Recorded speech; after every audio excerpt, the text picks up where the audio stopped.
सी question 13 में इसकी कहानी देखो, मैं इधर देख के बताऊँ। ये कहानी देखी, मैं तुमको अपने नोट्स के थ्रू बता रहा हूँ, सेम स्टोरी। लुक, क्वेश्चन 13 में देखो क्या बता, लुक हियर। ये केस लॉ, ये जो क्वेश्चन है it is based on IDBI का केस। आईडीबीआई बैंक है ना, उसके बेसिस के ऊपर ये केस बना है। तो सी, AY 21-22 का असेसमेंट हुआ था अंडर 143(3) और ऑर्डर, ये ऑर्डर की डेट है, ऑर्डर कब पास हुआ था?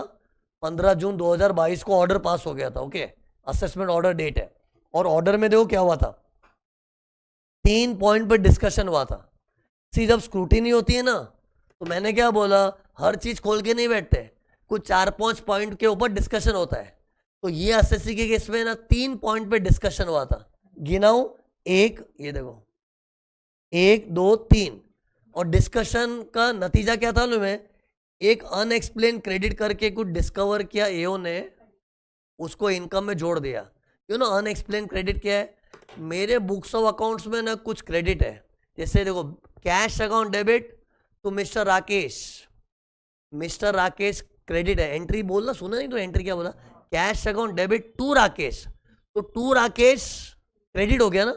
तो उन्होंने बोले क्या है टू राकेश, तो मैं समझा ही नहीं पाया।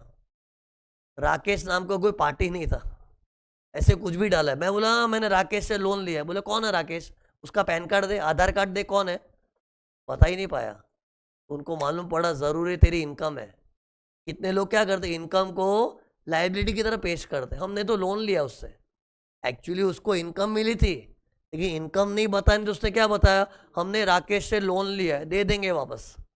Loan is not an income, सबको पता है, लेकिन झूठा है। इस स्कूटीनी में इन्होंने बोला कैश अकाउंट डेबिट मतलब पैसा तो आया है। अब तू राकेश, तू बोल रहा है कि मैंने राकेश से लोन लिया है, झूठे। कौन है राकेश, उसकी मैं आइडेंटिटी ही प्रूव नहीं कर पाया, तो इसको बोलते अनएक्सप्लेन्ड क्रेडिट। उसको इनकम मान लिया कि तू भले बोलते रहे मैंने राकेश से लोन लिया, लेकिन तू झूठा है कि तेरी इनकम है, इसको टैक्स मारेंगे। तो ऐसा करके ऐड कर दिया। ओके, फिर 3 मैटर पे चर्चा हुई थी ना, ये मैटर में तो एसएससी के बैंड बज गए। दूसरे में क्या था, 2 एक्सपेंडिचर के ऊपर डिस्कशन हुआ था, लेकिन एओ ने अलाउ कर दिया। डिस्कशन क्या हुआ होगा कि नेट प्रॉफिट में लेस हो, तो एसएससी तो लेस करके लाया था, लेकिन वो चलाना है कि नहीं, तो एओ ने चला लिया। ठीक है, चल मेरे को तो डाउट हुआ था, लेकिन expenditure P I will allow, QR भी उसने अलाउ कर दिया और ऑर्डर पास कर दिया। फिर थोड़े टाइम के बाद 147 में केस रीओपन हुआ। हो सकता है कंट्रोलर एंड ऑडिटर जनरल ने गवर्नमेंट का ऑडिट किया, एंड गवर्नमेंट ऑडिट में मालूम पड़ा कि ये असेसमेंट कुछ ढंग से नहीं हुआ था। ढंग से क्या नहीं हुआ था, एक्सपेंडिचर पी को अंधाधुन अलाउ कर दिया है। It was not properly done.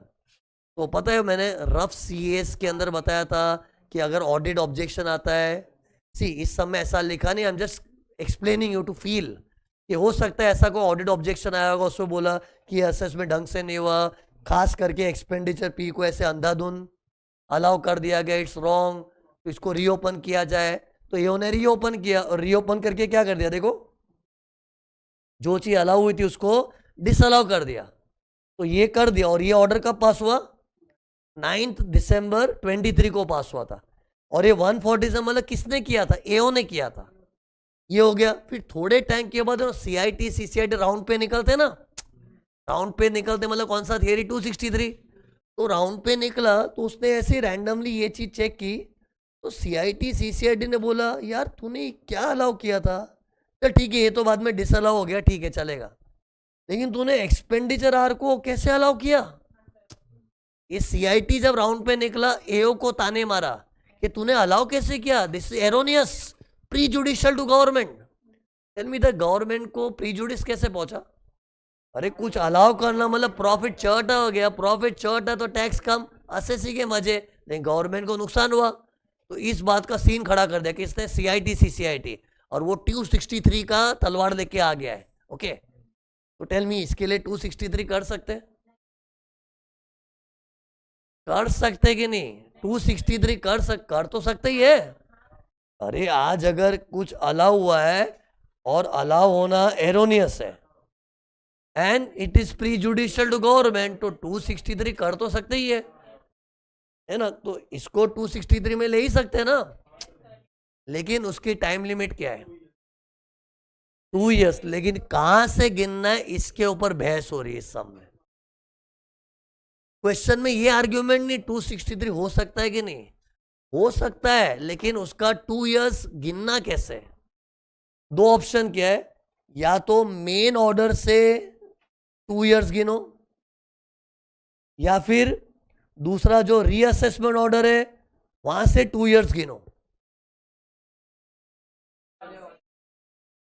पता है मार्केट में कितने लोग की थिंकिंग क्या है, सुनो, मार्केट में रॉन्ग थिंकिंग है।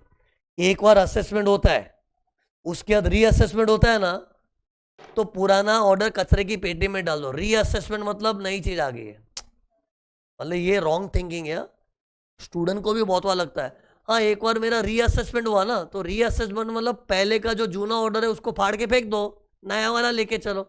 ऐसा नहीं है, रीअसेसमेंट भी होता है ना, तो पुराने ऑर्डर की आज भी अहमियत है, संभाल के रख उसको अपनी फाइल में, और रीअसेसमेंट ऑर्डर भी संभाल के रख। तो रीअसेसमेंट कोई पॉइंट को लेके हुआ है, और मेन ऑर्डर में तो बहुत लंबा चौड़ा ऑर्डर होता है ना, तो रीअसेसमेंट हुआ मतलब उसका मतलब नहीं कि ओरिजिनल ऑर्डर को स्क्रैप कर दो, उसकी भी इज्जत है।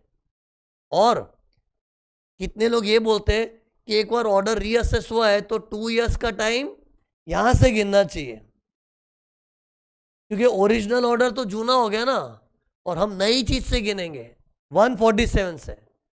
टेल मी, ये सब मैं रॉन्ग चीजें बता रहा हूं, एक्चुअली क्या होना चाहिए बताओ। डिपेंड्स, करेक्ट, डिपेंड्स अपॉन किस एरर को हम 263 में रिवाइज कर रहे हैं। अगर वो एरर मेन ऑर्डर में, तो वहां से गिनेंगे, और जिस एरर को सीआईटी सीसीआईटी राउंड पे निकला उठा है रिवाइज करना चाह रहा है वो 147 ऑर्डर में, तो वहां से 2 इयर्स गिनेंगे। इस क्वेश्चन में क्या था ना, ये देखो लुक, इस क्वेश्चन में error was found in expenditure are, which is the matter of 147 order के ओरिजिनल ऑर्डर, ओरिजिनल ऑर्डर। तो मैटर को देखना पड़ता है, जिस मैटर को रिवाइज करना वो मैटर कहां पर था। तो सी इधर ये जो मैटर है वो ओरिजिनल ऑर्डर का मैटर था, तो फिर वो 2 इयर्स की गिनती कहां से होगी, ओरिजिनल ऑर्डर से। हाँ अगर ऐसा होता नहीं, देखो सीआईटी राउंड पे निकला, उसने बोला यार ये एक्सपेंडिचर पी तूने डिसअलाउ तो किया लेकिन ढंग से नहीं किया, नहीं डिसअलाउ किया लेकिन थोड़ा और डिसअलाउ करना था, मतलब ऐसा सोचो ना, अरे मतलब उसको गवर्नमेंट का उसमें भी नुकसान लग रहा है, अरे अलाउ चीज की डिसअलाउ की मतलब नेट प्रॉफिट में एड बैक हो गया। लेकिन सीआईटी राउंड पे निकला तब क्या बोला, ये तूने डिसअलाउ तो किया लेकिन ढंग से नहीं किया, तूने वर्किंग बराबर नहीं किया, मतलब जितना ज्यादा ऐड होना चाहिए उतना नहीं किया, मतलब इसी के अंदर कुछ नुक्स निकाल रहा है। नुक्स क्या छोड़ो ना, पॉइंट इज इसी के अंदर वो कुछ नुक्स निकाल रहा है ना, तो 2 इयर्स का time limit should be counted from ये वाला डेट। बट इस सम में ऐसा नहीं था, इस सम में तो क्या था, सीआईटी सीसीआईटी राउंड पे निकला ना, he was wanting to revise the error in expenditure are, जो ओरिजिनल ऑर्डर का मैटर था। कंक्लूजन क्या देखो ना, 2 इयर्स की गिनती मेन ऑर्डर से भी हो सकती है, रीअसेसमेंट ऑर्डर से भी हो सकती है, इट डिपेंड्स अपॉन मामला क्या है। जिस चीज को सुधारना है वो मामला ओरिजिनल ऑर्डर का है तो वहां से गिनेंगे, लेकिन 147 ऑर्डर के अंदर कुछ ऐसा मैटर था उसी को रिवाइज करना है तो वहां से गिनेंगे। ओके, तो टेल मी इधर 2 इयर्स कैसे गिनूं फिर, ये दो ओरिजिनल ऑर्डर, क्योंकि अपना ये matter was a matter of original order, और यहां से गिनो, इधर एंड ऑफ द ईयर से गिनो क्या आ रहा है, ये देखो 31 मार्च 25 आता है। ओके, 31 मार्च 25, मतलब ये देखो कैसे गिना मैंने, इस साल का एंड क्या होता है पहले बताओ, 31 मार्च 23 होता है, एंड ऑफ द ईयर है ना, तो 15 जून 22 मतलब end of the year 31 March 23, plus 2 साल जोड़ोगे तो 31 मार्च 25 आ गया। तो मतलब लेटेस्ट 31 मार्च 25 से होना चाहिए, लेकिन हुआ क्या था में 17 अगस्त को 263 वाला ऑर्डर पास हुआ। टेल मी, इस 17 अगस्त विद इन टाइम के टाइम के बाहर निकल गया है। अगस्त है, अगस्त मार्च के बाद जाता है। मतलब एक्चुअली आईडीबीआई का केस था ये। सुन, आईडीबीआई के केस में सीआईटी सीसीआईटी ने 263 का कागज बना भी दिया। मैंने बना कैसे बनाते, वो वाइटिंग लगा के नया कागज बनाते, ऐसा एक्टिंग किया था ना, वो नया कागज बना भी दिया, लेकिन उस पर उंगलियां उठी, उस पर पॉइंट आउट किया ये गलत है। क्यों गलत निकला? क्योंकि उसने 17 अगस्त 25 को किया, which is with in 2 years के आफ्टर 2 years। तो ये गलत हुआ था, इट वॉज रॉन्ग। सी, तुम लोग को भी नॉलेज मिला, तुम लोग को बहुत ऐसा लगेगा ऐसा रियल लाइफ में करते भी कैसे। रियल लाइफ में लोगों का कॉन्सेप्ट क्लियर नहीं है। मैं तो टीचर हूं, मैं तुमको पूरा कॉन्सेप्ट क्लैरिटी से बता, लेकिन रियल लाइफ में ये सब गुफअप्स होता ही है। सीआईटी लोग कर देते। सोचना आईडीबीआई के केस में सीआईटी सीसीआईटी ऐसा किया, जबकि उन लोग को तो नॉलेज होना चाहिए, लेकिन सीआईटी सीसीआईटी भी क्या, इन लोग क्या इतने कोई ज़्यादा लर्नेड एक्सपीरियंस होता है, लेकिन उन लोग से भी ऐसी मिस्टेक्स होती है। अपने तो क्या एकेडमिक्स की तैयारी कर रहे हैं, तो बारीकियों में हम लोग पढ़ रहे हैं। तो उसने गड़बड़ क्या की, और उसने आर्ग्यू भी किया सीआईटी सीसीआईटी कि हम तो ये ऑर्डर से गिनेंगे। टेल मी, इधर से 2 साल गिनते तो, अरे ये डेट को 147 को बेच देता तो 9 दिसंबर 23, तो एंड ऑफ द ईयर 31 मार्च 24, 2 साल 31 मार्च 26 तक जाता, तो भरपूर टाइम था। और वही गाना गा रहा था सीआईटी सीसीआईटी कि हम तो यहां से गिनेंगे। अरे क्यों यहां से गिनेंगे? तेरा मैटर आर है, और आर वाला मैटर 147 में था ही नहीं, तो यहां से गिनेगा ना, और यहां से गिनेगा तो 31 मार्च 25 को खत्म हो जाता सब। और तू तो 17 अगस्त को जागा है, तो गलत किया तूने। ये ना सुनो, ये केस लो क्या बताया था, आईडीबीआई। सेम घटना आईसीआईसीआई बैंक में भी हुई थी। सेम घटना एक और कंपनी है, देखो, लाख केमिकल्स कंपनी का नाम है। लेकिन तुम लोग स्टडी मटेरियल वगैरह मेरे कंटेंट में आईडीबीआई देखोगे, क्योंकि लेटेस्ट केस आईडीबीआई का हुआ था। लेकिन तो मैं तो कई सालों से पढ़ा रहा हूँ ना, मेरे बहुत पुराने बैचेस में मैं जब पढ़ाता था ना, लाख केमिकल्स करे बोलता था। फिर कुछ बैचेस में मैं आईसीआईसीआई बैंक का नाम लेता था। इन दिनों में मैं आईडीबीआई बोल रहा हूँ। तुम लोग कोई भी नाम लिखोगे चलेगा, कि तीनों केस में सेम स्टोरी थी, सेम जजमेंट आया। ओके,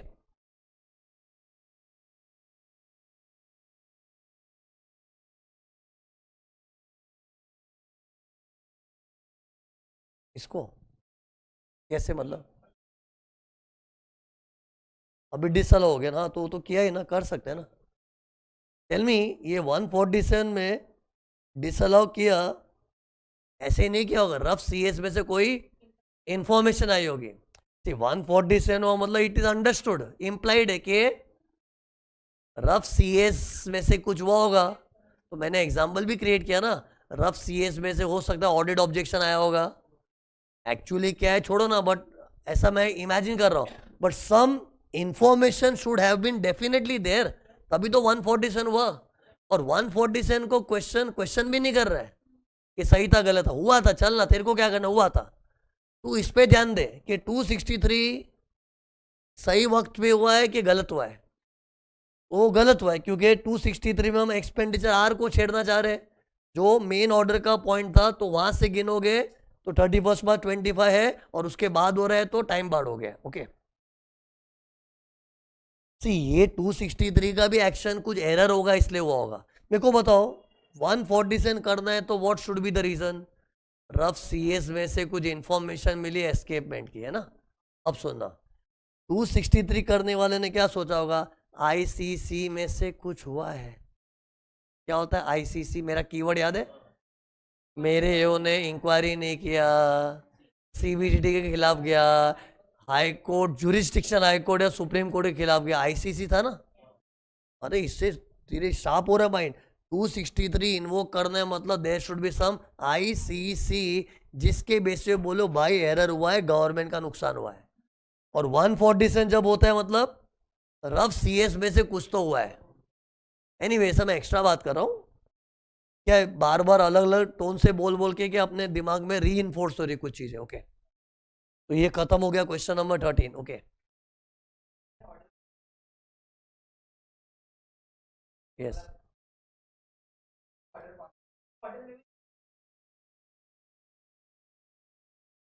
इसमें फ्लॉ है।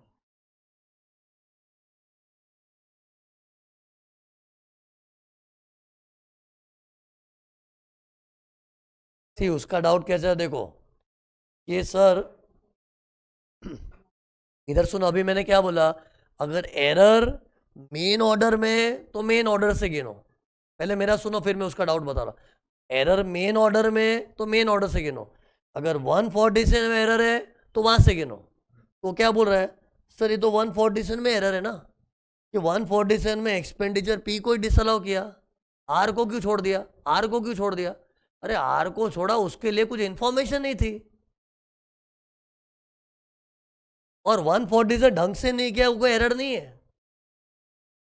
सी 147 होने के बाद भी बहुत बार अपने सेटिस्फेक्शन नहीं मिलता, ढंग से नहीं किया है, तो that is not an error. See उसके माइंड में क्या, हम ये भी तो बोल सकते 147 ढंग से नहीं हुआ था। अरे ढंग से नहीं हुआ था, बट वो डील तो खाली एक्सपेंडिचर पी से किया था ना। मतलब उसके माइंड में समझा क्या आ रहा है कि एक्सपेंडिचर आर को उस वक्त क्यों नहीं ले लिया, किसमें 147 में। अरे कुछ इंफॉर्मेशन नहीं होगी, अरे गवर्नमेंट क्या जब तक कुछ हाथ में नहीं आता उन लोग कुछ कर भी तो नहीं सकते ना। वो तो आज लग रहा है, आज टू CIT राउंड पे निकला, आज लग रहा है यार जिस वक्त 147 हुआ था उस वक्त लगते हाथ आर को भी सल्टा देते ना। वो तो बाद में तो सब लगता है, वो तो बाद में तो तुमको भी रियलाइज होगा 2-3 एग्जाम देने के बाद, यार पहली बार ही पढ़ लिया होता तो सब खत्म हो जाता ना यार। ऐसे बोलना में बहुत चीप लग रहा है थोड़ा, I know you will pass in first attempt, but कहने का मतलब बाद में तो सब मालूम ही पड़ता है ना यार। तो सी ये कोई बात नहीं है यार, एक्सपेंडिचर आर जब डिसअलाउ होना ही है तो पहले ही हो जाता 147 में, नहीं हुआ तो 147 में गड़बड़ हुई है तो 147 को बेच देंगे, ऐसा नहीं है। 147 में ध्यान नहीं आया होगा टाइम, अलाउ होके कहाँ पड़ा है, आर वाला एक्सपेंडिचर अलाउ होके कहाँ पड़ा है, ओरिजिनल ऑर्डर में बैठा है, तो उसका ठिकाना ओरिजिनल ऑर्डर है, तो वहां से 2 years गिनना पड़ेगा। ओके,